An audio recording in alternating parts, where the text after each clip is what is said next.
এখনো যদি না জাগিস খোদার গজব হবে আমাদের উপরে খোদার গজব হবে। কি করব, কি হবে, কি করে পারবো, অত কিছু বুঝি না। সব জায়গায় বোঝো, এখানে বোঝো না কেন? 2021 থেকে বুঝাচ্ছি, চেয়ারের একটা পায়ালে আজকে যে সরকার আমার রাজ্যে বসে আছে, যদি উনি থাকে, যদি একটা পায়া আমার হতো বা আমাদের হতো, কথা বলেন, তাহলে আজকে ওই চেয়ারে বসে দিল্লি চলে যাও বলতে পারতো?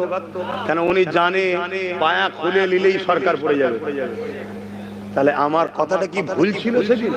তাহলে আমার বাপ তুলে মা তুলে গাল দিয়েছিল যারা, তাদের কি হবে এবারে বলো? এরপরও বলছি, যদি তুমি তওবা করে ফিরে আসো, আল্লাহর রাস্তায় তোমায় মাফ করে দেব।